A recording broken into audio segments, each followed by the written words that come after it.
Everybody, and welcome to Hustle Woman Radio, where the joy of the Lord is our strength so that the obstacles of life don't become our kryptonite.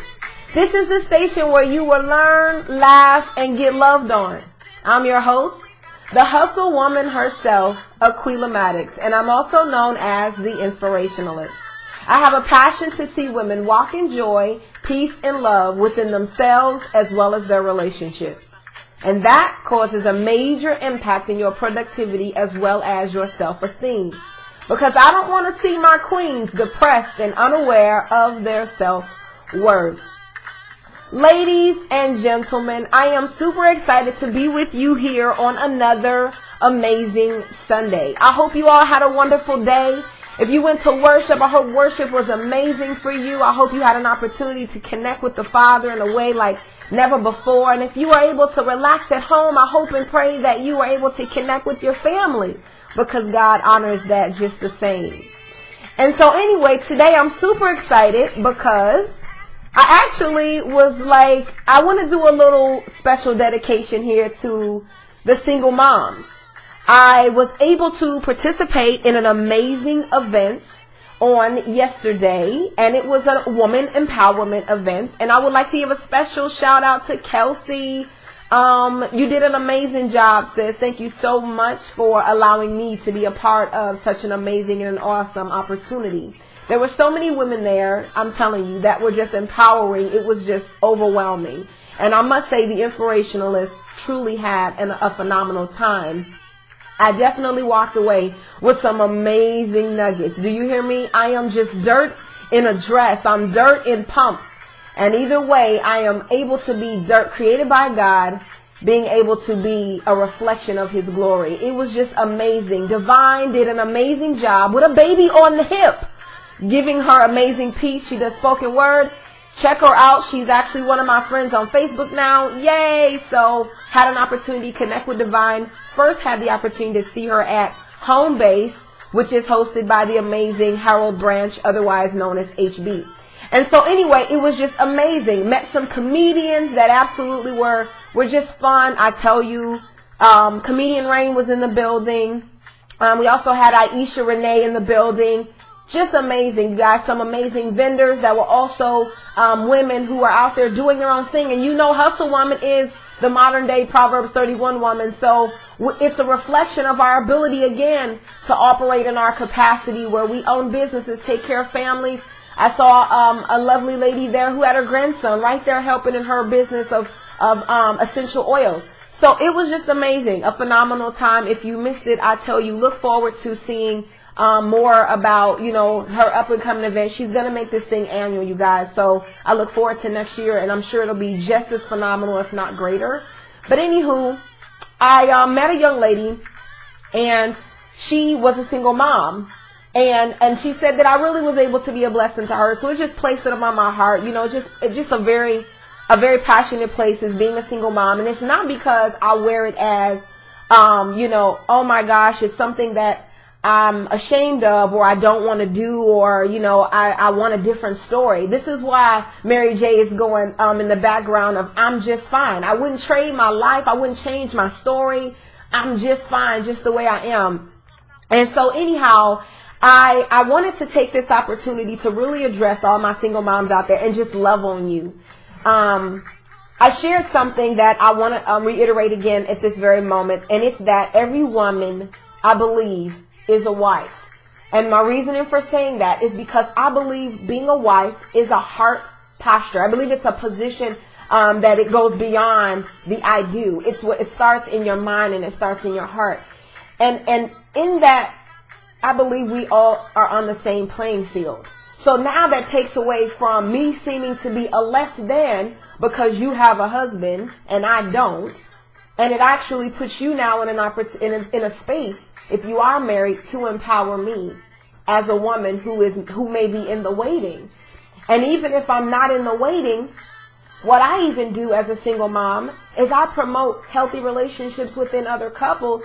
And this isn't what I'm saying we have to do as single moms, but this is my passion and desire. So I go and I love on the wives who are married, and I say, hey, I'll watch your kids while you go out and have, time building and cultivating the relationship with your spouse, right?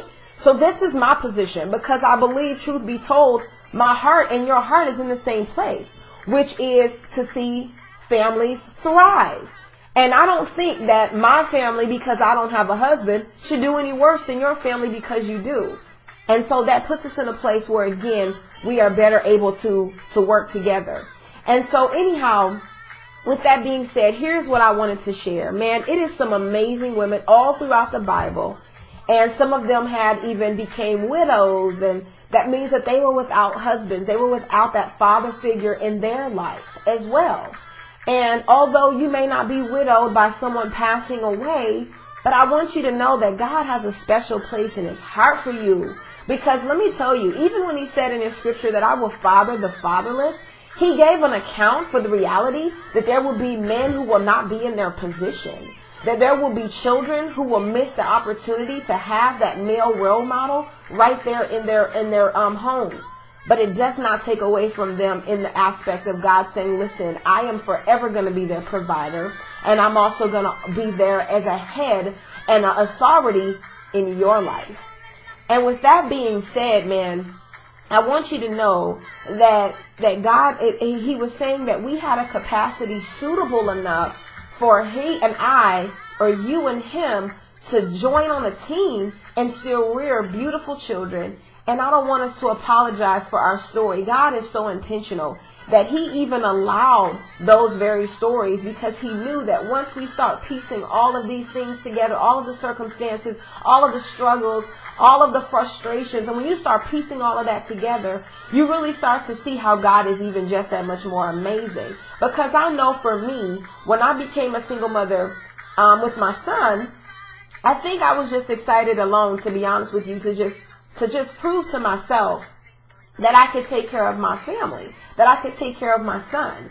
And then when I became a single mom with my daughter, I began to see it as, like, geez, well, I kind of done this already. You know what I mean? Like, realistically, she's still a child. She's going to need the same thing that, my son needed. Right? So it was actually empowering to say, I've done this before. And with our experiences, even when there's those who have had these experiences around us that we may not have necessarily partaken in on our own, we have an opportunity to say, I've seen the outcome of this, or I've heard the outcome of this.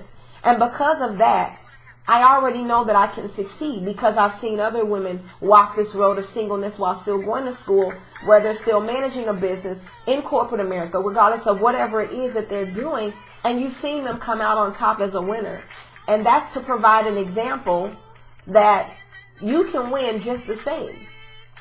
But I also wanted to address something as well, because I saw this amazing post that really inspired me on Facebook. And it was a question asked: why do strong women partner with weak men? This creates a lot of bitterness, because women will partner with a man, have a child, a child come out of that situation, and then totally regret, like, listen, I just partnered with this bum, and I'm left with the responsibility of this child for the rest of, their life and my life as well.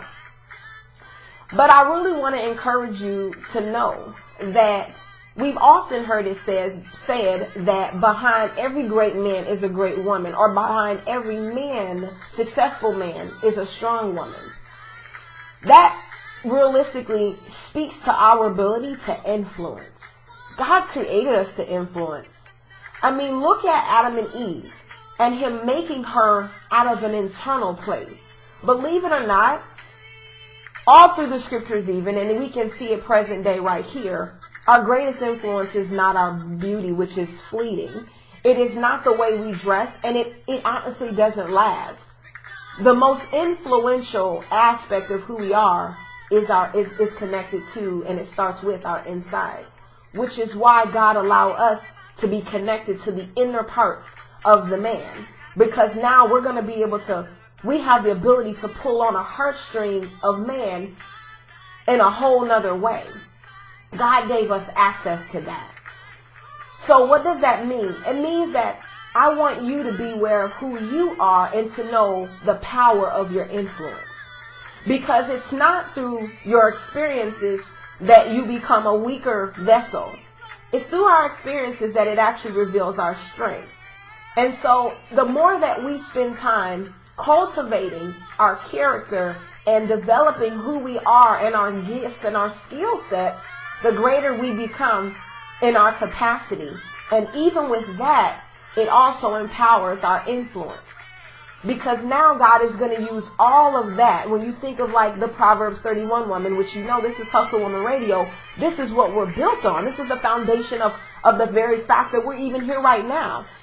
The Proverbs 31 woman was out there taking ownership of the land. She was out there, buying, and she was trading, and she was getting, her fabrics from afar. She had her maid service that she was taking care of and everything, right? Everything she was doing.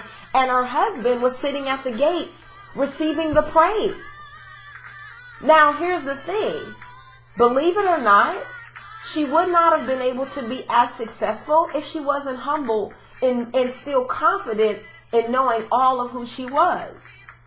That's the value of our influence. That's the value of how God created us. That we can influence, and I don't even gotta brag. I don't have to go out here and tell you every single thing that it is that I'm doing to convince you to know the value of who I am. The value still lies there. There are people all across the world who don't have any clue about the 4 C's when it comes to diamonds. They may not recognize the power in its color, cut, and clarity. And, they may not, maybe 3 C's, don't judge me, okay?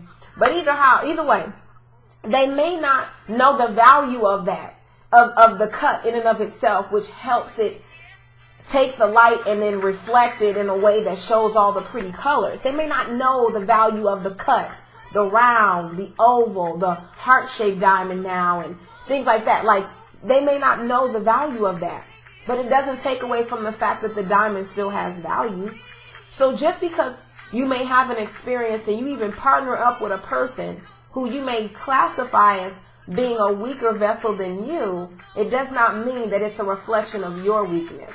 Because we were created to influence. And I guarantee you this, that as long as your focus is honestly on constantly improving whom you are and cultivating all that God has made you to be, anyone who comes in contact with the very essence of your being will never be the same.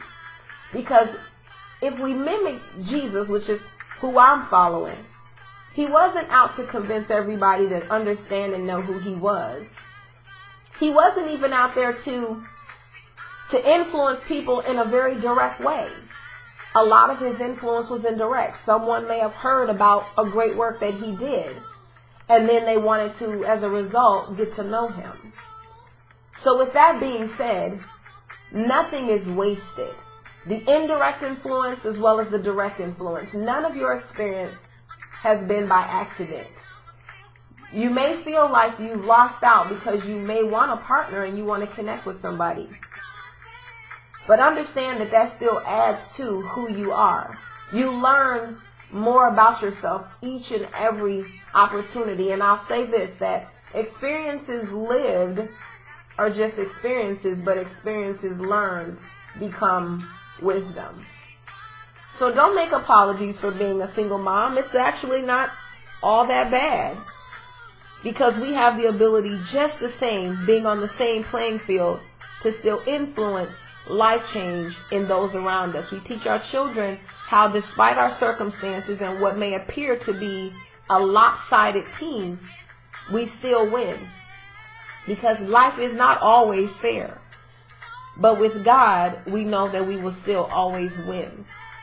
Now, how does that make sense to the brain? It really doesn't. But God is just that amazing that I don't need it to make sense. I'm a living witness of what that testimony looks like, sincerely. Lopsided or not, I must tell you that I'm out winning.